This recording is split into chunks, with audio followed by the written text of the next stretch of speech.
Welcome, ladies and gentlemen, boys and girls, to another exciting episode of Not Just Crew. Now, today we are lucky to bring to you our fellow radio show presenter, which is on travel.radio, your destination station, and one of our fellow presenters is Katrina Leeder. So, Katrina Leeder, what a career she's had, and personal life also. We'll discuss everything as we go through this interview with you. Katrina Leeder, for your information, has battled cancer 7 times, even planned her own funeral. Had to face some people in that airport that's unbelievable character. Now, our apologies in advance. Sometimes the internet was falling in and out, so there was a bit of a delay there. But you might pick up on something a little bit later on in the show, where unfortunately Katrina Leeder was verbally abused by one of the customers at check-in and said that she actually deserved to have cancer. Unbelievable what people can come out with. So our apologies for some of the internet interruptions, but ladies and gentlemen, sit back and enjoy the show.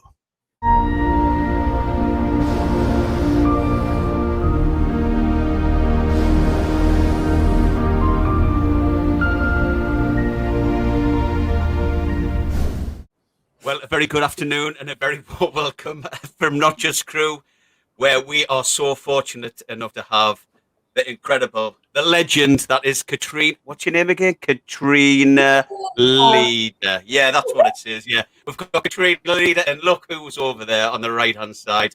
My good friend Trevor Jenkins. Say hello, guys. Hello, hi Katrina, and hello Simon. Hi, Trevor. Hello. Oh, Katrina, you're looking absolutely glowing today on this beautiful sunny day. Great stuff. I'm loving this, the whitewash background. Yeah. Passport picture. Skills. So, ladies and gentlemen, before we start our show today, I just want to obviously welcome Katrina to our show. She doesn't do many interviews, so we are super excited to have her on board. She is one of our travel.radio presenters. She's on the second order. Me and Trev are number 1 on the best presenters. Katrina's about 9. So she's got a lot of catching up to do, but she's doing all right. Bless her. We'll give her a few pointers from time to time. But for many of you who know Katrina, you'll probably best know her from that amazing show which brought me into the airline industry back in 1998 called Airline, where she was one of the ground staff for EasyJet. So before we get into the ins and outs of Katrina's life, professional, and what she's doing now, I want to basically get a little bit of background from you, Katrina. I want to know the little Katrina at school. What kind of person were you and growing up? Did you do well at school? And Right. did you want to hang on, easy. Did you want to get into the airline industry? And what led you to be this mega star on our TVs that brought me to cabin crew legendary status? Okay, so at school, I was very conscientious of doing well at school. I was very lively and bubbly and had an infectious laugh like I still have today. Never once thought about being in the airline industry at the time. And but unfortunately, when I was going through my GCSEs, I got cancer at 16. So I took a year out of school and I'd done my GCSEs in hospital through my treatment. And then I went back to school the following year with no hair, in a wheelchair. And I'll be honest with you, all my friends had all left. So they'd all left. And it was just literally, me, and I had to make new friends. And they were all sort of like scared about sitting next to me in case I gave them the cancer. So I struggled because I didn't have anybody. So I left without any results, to be honest. I just got the ones I'd done in hospital at the time. And that's it. Right. Well, listen, I'm trying to get you on the big screen here, but I'm epically failing. I'm just going to leave it at that one for the time being. Trev, look at Trev. Look at Trev. He's very disturbed. Last time I'm putting you in the producer's chair. It's my fingers. I've got no control over my fingers. I thought his reaction on his face wanted to go to the toilet. Yeah. Or something else, because it's the same face, believe it or not. I don't know nothing about that. I don't. Yeah, somebody told me. Right. So, Yeah. did you have any aspirations about actually being cabin crew or anything like that? Didn't, no. I actually left school and went to work in John Lewis, and I was there for about 4 years, and I thoroughly enjoyed it. And then one of my friends went to work at Luton Airport, and I thought, I'm going to go and see what it's all about. I'm going to apply for the job and see if I get it.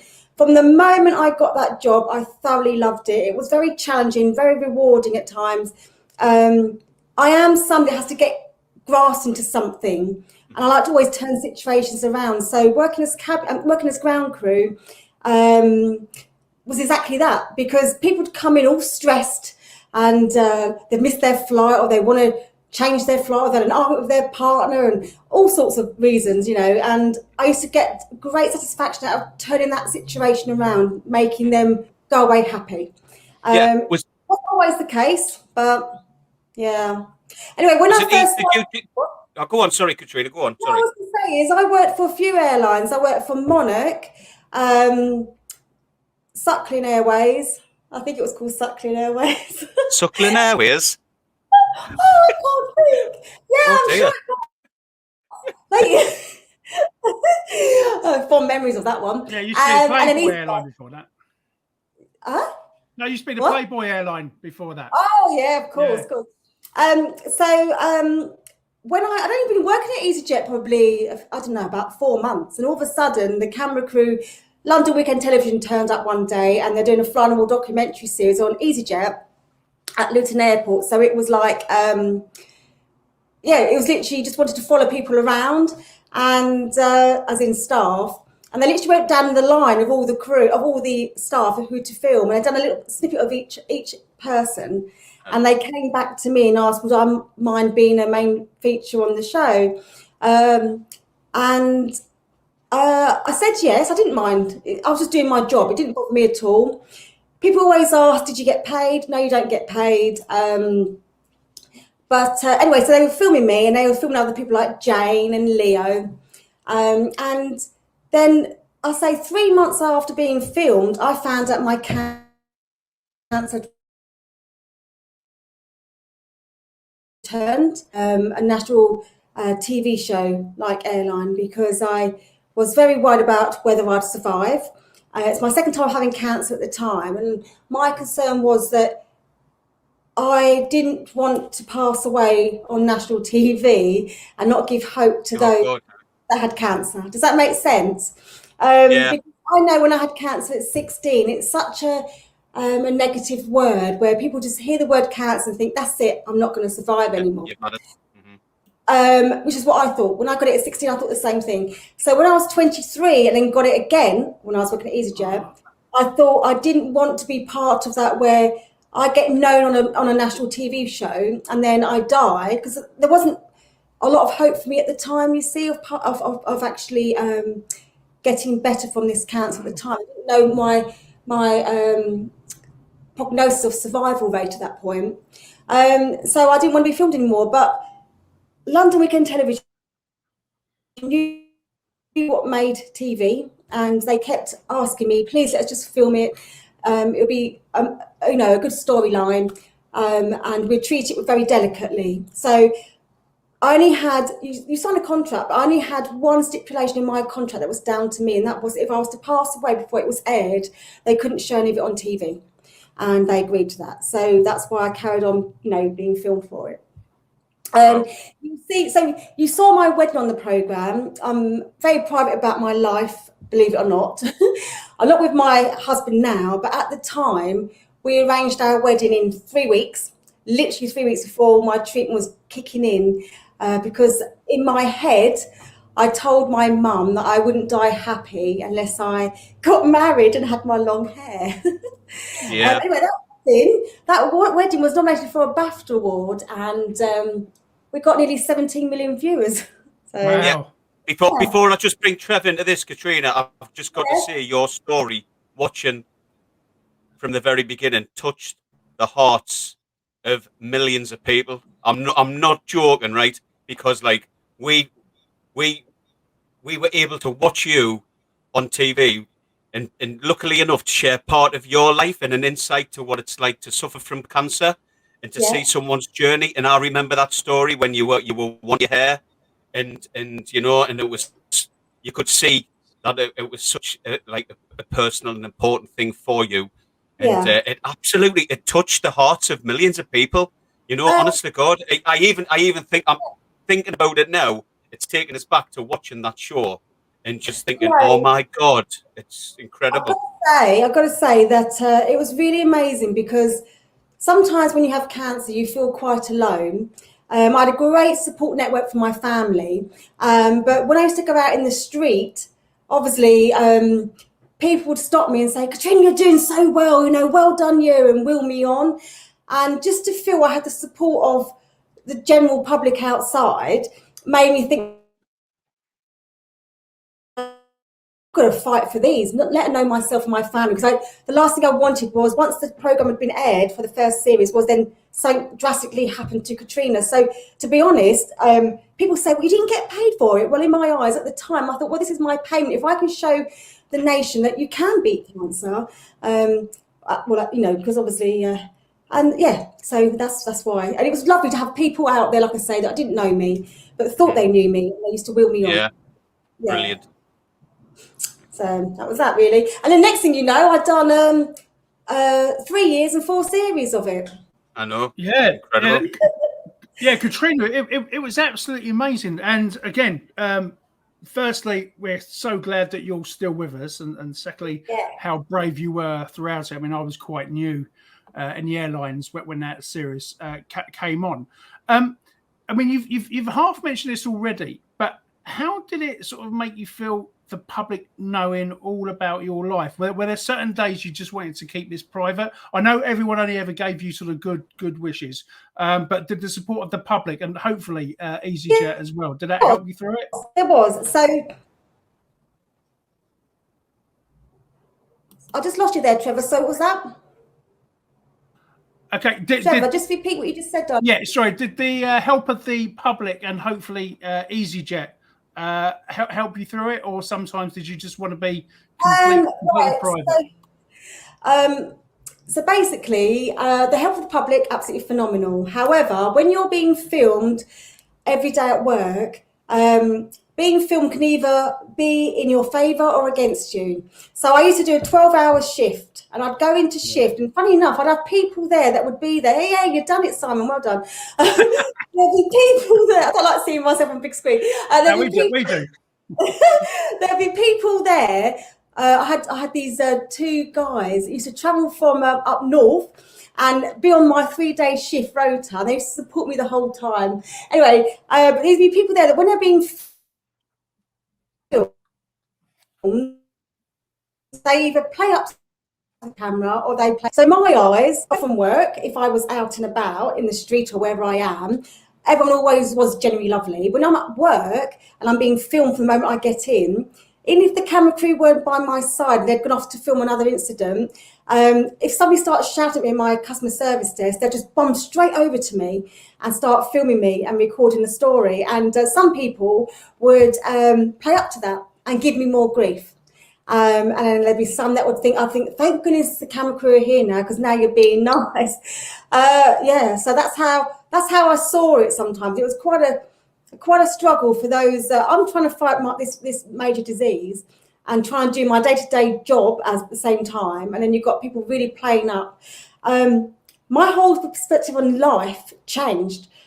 I stopped worrying about silly things. And so when people used to come up and they've got excess baggage, for example, and I'm very lenient. I was one of the lenient ones. A few kilos off here and there and use my discretion. But say they've come with an excessive amount, and even I've given discretion, and they start kicking off about this money, you think to yourself, it's your baggage. Why is that all you've got to worry about? You're bringing this onto the airline. I mean, you obviously was cabin crew, so you know a bit about this sort of thing. You're bringing something to the airline, you're refusing to pay, and then they start taking things to you personally because they think they know you, and they start shouting at you as if they've got a right to shout at you because they know you personally. Does that make sense? Yeah, it makes sense, but it doesn't necessarily make sense. I think No, it's absolutely awful, and I do know that feeling, especially where I fly to a lot and baggage. But incidentally, did London Weekend Television ask the customers if they wanted to be filmed during this interaction anyway? Yes, they have to sign a disclaimer, so they don't mind. And sometimes I was well shocked because I think, why would you want to be shown the way you just portrayed yourself on national TV? Because it's I'm just doing my job, so I wouldn't change in any way, any aspect. I'm just doing my job. But at the same time, the customers that used to come up and start, it wouldn't be putting them in a very good light. Yet they're happy to sign the disclaimer at the end. But it's what it is. The reason I ended up leaving because I got over cancer, then I got it again, and I decided not to be in the public eye because this cancer now was more serious than the last two. So I'm on cancer number 3 at this point, and so I'll be honest with you, I didn't know how to handle it. I thought, is it time to say my goodbyes, which I've done before to my family. Is it time to say my goodbyes? And so I was living a bit of a lie to myself. I went straight into work the day after I found out I had cancer, even though I wasn't well enough for it. I just tried to block it out as if I've not been told this information. And on this particular day, this man who'd missed his flight gave me so much grief. His argument was that why on earth did we not ring him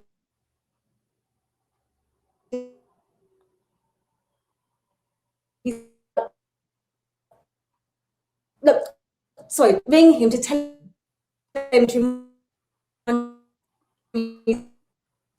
Oh no! Oh no! You couldn't help Katrina. He missed his flight. And then, it sort of had a little swirly thing. What? You cut in the best bit. Tell that story again. When you went into work and the bloke was having a go at you. What was that again? This guy was having such a massive go at me, and I mean a really bad go. And do you know what he said? He went, do you know? So he was shouting at the time. The camera crew were filming Jane, who was also working there. But because there was more shouting coming from my end of the airport, they've got quite a long radius on their microphone. They literally, because obviously I'm mic'd up every day. I go into work, they mic you up, and you've got them there the whole time. So they went over to my check-in desk. Well, this man created so badly. No, it's the spirit of this man. To think that I've been winning you along by watching this thing you got. I was so shocked. I couldn't believe he'd done that. And the camera crew were on him. And I could see the camera crew, one part when they were feeling like really sick of hearing him talk like that to me. But on the other side, I could see them thinking, wow, we've got great TV here. And I just literally got off my check-in desk, went out the back, and I was just crying. The camera crew, the production team came in and wanted to film me crying. And I said, no, I don't want to be filmed. No, and I didn't want that to be shown. So I actually said to them, look, I'll be honest with you, I don't want any of this shown. I don't want the public to see Katrina is being targeted for having cancer. No one knew at this time I already had cancer. I was told the day before, but even so, it's not nice that someone's abusing you mentally for your illness you've had in the past and saying I deserve. Did you never get an apology back? So I kept saying to the camera, please don't. Pardon? Did you ever get an apology? Yeah, sorry, because you cut out there again slightly. Did you ever get an apology? Yes, now this is the thing. So basically what happened was the camera crew actually said, please, Katrina, let us film you. This will make good TV. Whether I should be saying this on here, but anyway. Yeah, I know. I'll say it as it is. I don't hide anything. No. And I thought, I'll give you good TV. I'm going to have to leave now because I just felt like it was, I'll be honest with you, it was a bit of a battle because I just thought, it's just not nice to be told it's going to make good TV. And I didn't like that. The camera crew obviously hurt because I was crying so much and I was distressed, but at the same time, they've got a job to do. I'm well aware of that. But my feelings are at stake here and I didn't want to make good TV anymore. So anyway, I dried my tears, came back out on the check-in desk, and then Jane went, oh my gosh, that man's coming back. and he came back with a box of chocolates and apologised. And yeah, to be honest, so, honestly, I'll tell you something. A box of chocolate, yeah, a box of chocolates and an apology. Fucking sorry, it doesn't wash in my eyes. That should never be coming into his head in the first. That is sick. No, I didn't know what. I mean, it was funny because when James said, "Oh my gosh, Katrina, the guy's coming back," the camera crew ran out the front, and then all of a sudden, when he was handing over the chocolates, they disappeared. They didn't film it. Whether he was doing it to be on camera again, I don't know. But anyway, I just took. Well, I don't even know. I just put the chocolates on the side and let everybody just. I thought I don't want to touch them. I rammed them up his arse if I was there. Stuck them up his arse till it came out his ears. That idiot. Yeah. I hope he regrets every single moment of that, because that is just unacceptable behaviour. Yeah. Sometimes you see in the airport and the airlines, you see the best and worst of people, don't you? Yes. And unfortunately, that is one side of people that all three of us have encountered. All rational's gone out of the equation. The things that are coming out of people's mouth, and that they're taking it out on you to your face, and you're like, oh my God, I can't believe how angry this person is, just because of a simple thing like an entertainment problem, a seating problem, a baggage problem, and the pure evil that comes out of the mouth. It shocks you at times, doesn't it? You know what? I've been spat at. I've had boarding cards thrown at me. I know it sounds silly. Some of those days those things happened, they were challenging days, and I actually still got a lot out of my job because I thought, I'm going to turn the situation around. I want you to go away happy. And if I knew that someone's bad day then left me being happy, I'd be happy myself and feel I've fulfilled my day correctly at work and, done my role correctly. But there's other times I'm trying to fight a major illness. And when you are getting battled with other people's stress all the time, there's only a point you can take where you've got too much of your own personal stress going on with your health and stuff. And then to take on other people's stress is quite tough, Mm-hmm. Absolutely. Also, as well, all these experiences, no matter how bad they are, because they are at the time, you kind of think of you just want the ground to swallow you up and taking you away out of that situation. However, these experiences that we've been through make you a much more professional person.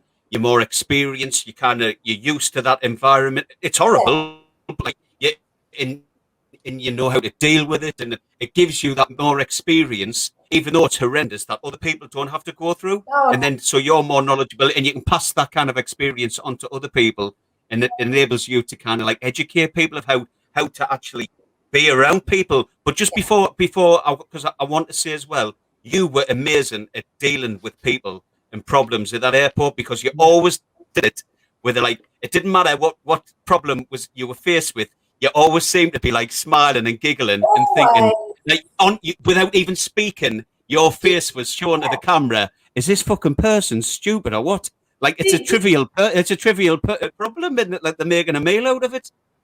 Simon, I'm always smiling because I value life so much, and I'm just grateful to be here every day. I always turn negatives into a positive, and I do struggle when people aren't like that.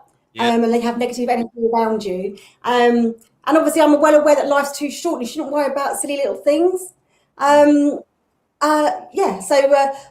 you'll always see me smiling. Now, obviously I present on travel.radio. And when fellow presenters, when I'm on there, even I've said it many times, you do your links and you bring a song in or you take a song out. When I do it, I will actually talk about how even when I'm sad, I still smile. Yes. I don't stop smiling. It's something I always have done and I always will do. Even when I'm sad, you'll always hear that little cackle and I have a smile out my face, out my mouth. But you know why? Because it's much better for your mental health and your well-being to be like that than to be like a negative person and feel down and the world's against you and everything gets a lot heavier if you feel like that. If you're more uplifted and you're positive, and you look to on the positive side of things, it's uplifting. It has that effect around people as well. They want to be a little bit, it rubs off on them. That's exactly how we feel, and like me and Trevor, and we encourage people at Not Just Crew to be exactly the same. but also like the job that I do, because I've been working for the ambulance service for 10 years, and you hit the nail on the head there, because life is way too precious, right? It's too short, and I see a lot of bad things, and that's why you've got to cherish and value, especially when you've got family, every single day, and as much as possible, and create those memories, because life's too bloody short. So like enjoy what you've got. Like I won't keep going about health all the time, but I just want to mention something because you brought it up just then, that how you turn negatives into positives. So I've now had cancer 7 times. Okay, it's a regular occurrence with me. It comes and goes. I've had it 7 times, and each time I lose an organ. So I've lost 7 organs now. Yeah. But there wasn't a situation where my twins, I've got twin girls, and I'm telling you a story, it's quite an inspirational story. I was told I couldn't have children, but I had twin daughters. And when they were 3, unfortunately, my cancer returned then, number 4 it was. And I was told I had 5 weeks left to live. It was the hardest thing ever being told that news when my daughters that I always cherished thinking I'll never have, I had. And they're just getting little personalities at 3 years old. And all of a sudden, their mum's been told she's got 5 weeks left to live. Cut long story short, unfortunately, my cancer was missed. And this is why I was given this devastating news. However, I had the option of having major surgery. And I had one in a such a small chance of surviving if I had the surgery. I thought, I'm going to take it. And I did. Before I had the surgery, I wrote my children's letters to them. So I'd done a nice little private letter to them both. I bought their Christmas presents early. They told me within 5 weeks my body would deteriorate down. The first part of the first week, I got straight into it and done it all. And I even put a list down of who I wanted at my funeral. I'm not really a social media person, but I was on Facebook, and I deleted all the friends I didn't want at my funeral and left all the friends I wanted there. And I said to my sister, if I pass away, put a status on my Facebook, they're all invited. I'd chosen my song, I Will Survive by Gloria Gaynor. I had everything organised. But when I talk about this story now, people say, oh my God, I thought he was a positive person. Well, in my head, that was me being positive. Because I thought, cancer will get me one day. Do you know what? Let me be in control of it right to the end, or in control of my life right to the end. Yeah. And that was being in control of my life. By getting all that mapped out and planned out. And, you know, I turned it around also by saying to myself, how lucky am I that when I went down to theatre, I said goodbye to my family and said a goodbye. Yeah. I'm going to see him again. So I kissed my children goodbye. They didn't know what's happening to their mum, but I kissed them goodbye. And it sounds dark, but I smelt their skin. I savoured that kiss and that cuddle as if it was my last. And some people don't have opportunity to say goodbye properly to their family. They have no control that they're going to pass away, like if you're in a car accident or something. So I turned it all around thinking, do you know what? I'm so lucky I've been given this opportunity to say goodbye to my family, to say goodbye to my children. I had it all set up, who was having the girls and, you know, what was going on. And it was all in plan. And then lo and behold, I survived. Yay! That's major. Yeah, so that's what we want. This major surgery, they said probably wouldn't survive on. It just shows whenever you're given these opportunities, just take them because I'm still here. And and my children are 16 now. Brilliant. Oh wow! You've had an amazing career so far. Just one quick question, because I know where you've got an important. You've got to get off somewhere. But if it was tastefully done and it would be cleared by everyone, would you ever work with Stephen Elwood again? There's nothing wrong with Stephen.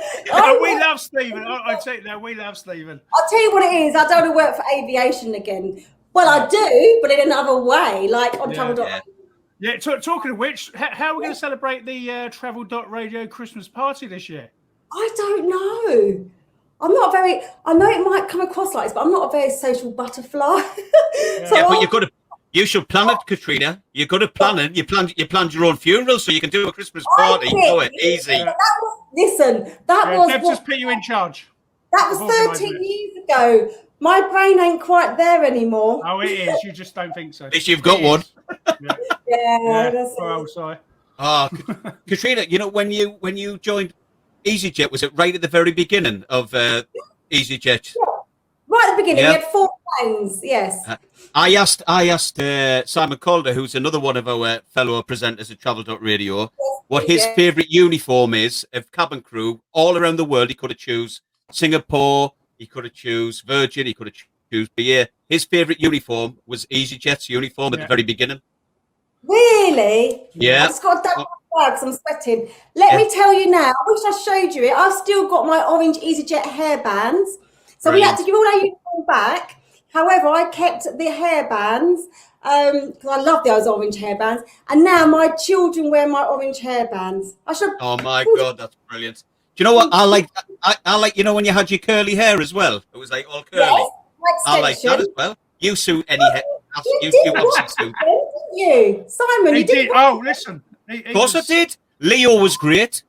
Leo was great, and Jane was like a force to be reckoned with her. Like Jesus, but she was so bloody good at her job. Like you didn't mess with Jane Bolton. Didn't mess with her. You know, Jane's got 3 children now, so she had my twin pram for her daughters because she's twins. Yeah. So when my twins grew up, their pram, Jane had it. She's got 3 children. She's a party planner. She's got an amazing career going on. Absolutely, she's creative, making cakes. But yeah, you wouldn't think Jane would settle down, would you? But she's very happily.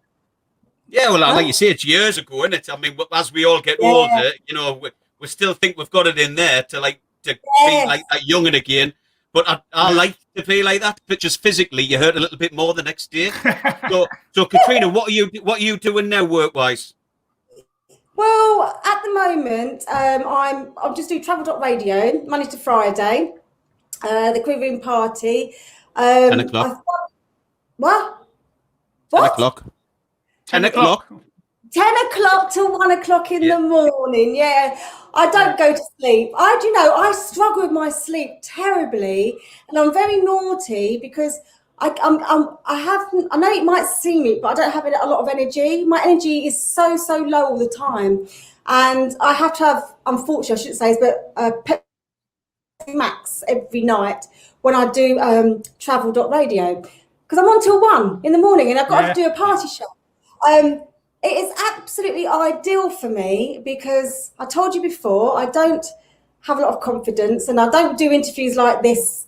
I done an interview on this morning when it was the Airline reunion with Jane and Leo, and they'd asked me for 4 years to do the reunion. And I said, no, I just don't do it anymore. I don't have the confidence. So this is why when you asked me, I said, oh, is it face to face? Because I just don't do this. It's just not me. But, you know, I'm supporting. As you can tell, it's like me and Trev, we've got a bit of a style about us. It's just being like in a bar, isn't it? It's like being in a bar, having a few drinks, just having a chat on. And we got you in the middle. Yeah, it's between 2 guys. There's no filter. It's a bit like me. I say as it is, so it's very good. So I don't sleep, and I get out of breath a lot. Which I struggle sometimes when I do the Quivering Party because very upbeat, aren't you? You know, but I really enjoy it because. Confidence from somewhere because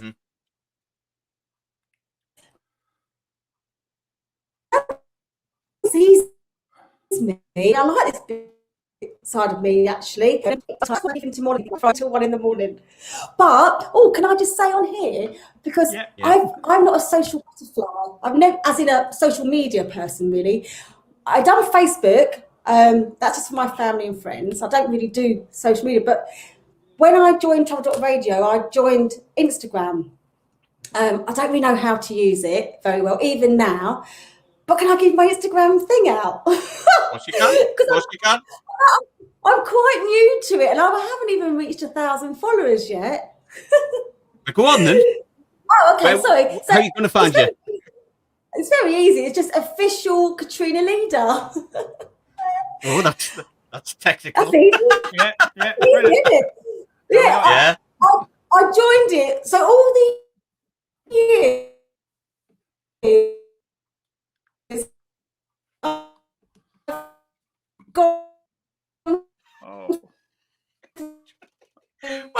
If you got your little Started curly. party early. You break it up Travel again. Radio comes up and on social. Yeah, no, we missed that last bit. But listen, Katrina, we've got the address. We'll pop it in the link below. But also, would you come and join us on our show one Sunday as well? We get it from 11 till 2, straight after Simon Calder. I know, yeah, you're on Destination Unknown. That's the one. Yeah. Well, I'll tell you what. Listen, I'll have closing comments off Trevor after I've said what I'm going to say. Right? Listen, young lady, try not to be down on your confidence, right? Because you are bloody. Listen, you're an incredible inspiration. You're a beautiful woman inside and out, right?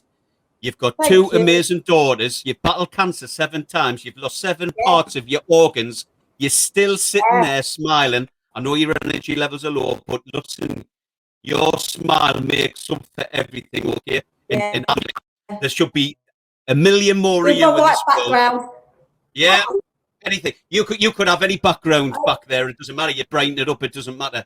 But like, there should be a million more Katrina Leaders in this world, because that's what this world's lacking. Yeah. You're amazing, and I'm so proud to actually meet you and be a part of Travel Radio with you.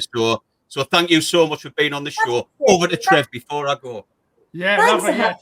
Thank you, Simon. And Katrina, everything Simon said and a bit more. I always like to go that one more. No, you've been an absolute icon and inspiration to so many, and I think it's absolutely amazing. I'm so glad we're presenting with you on Travel Radio as well. And thanks for organising this year's Christmas party. As I say, I'm so... Because that Simon Calder, when he's on those shots, there's no stopping him. Yeah, but Trevor, we've not had the launch party yet for Travel Radio, have we? Oh, I know. Yeah, I'm looking forward to this. I really am. We'll have that on the Friday, the Christmas party on the Saturday. Yeah, sounds good to me. Mm-hmm. Right. So, listen, Katrina, thank you so much for being on the show. Have you got any final comments for our members? One last thing you'd like to say? No, but if you want to shout out on Travel Radio, just let me know. Yeah. Yeah, we'll mention Not Just Crew on your party. We love a group party. Yeah, let's get some more views. I love Not Just Crew, yeah, definitely. Sometimes I need some interaction with people because, I'm up late on the show, aren't I? Till 1 a.m, you know? Yeah. So, I'll tell you what, we'll hop on your show in a couple of weeks and get the party going.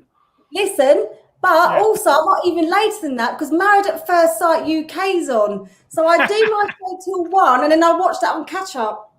Oh, no. And of course, that's on a Friday. Well, that gives us a whole day to recover before Simon and I have to present our show. Okay. Right. We're coming on your woman, party. You need to slow down. No, the wonder you've got no energy. You're 100 mile an hour, man. Bloody slow down a bit. Who, me? Yes. Well, what have I done? No, it's good. It's good. I'm saying no wonder you're tired. You're tired and get out of breath all the time. You're like 100 mile an hour.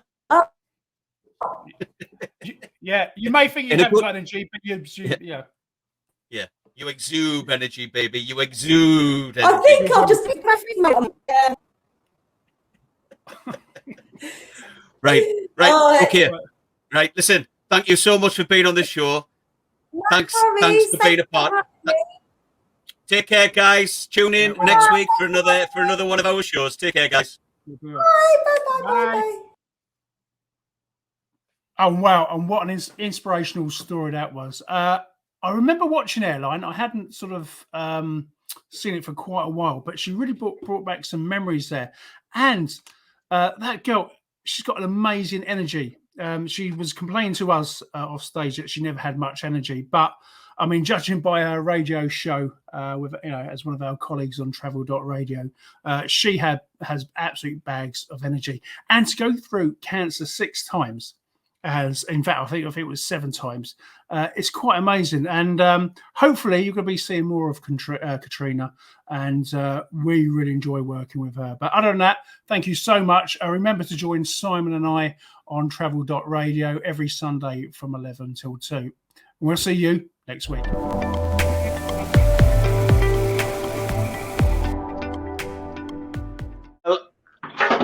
Oh, there's my aeroplane gone flying.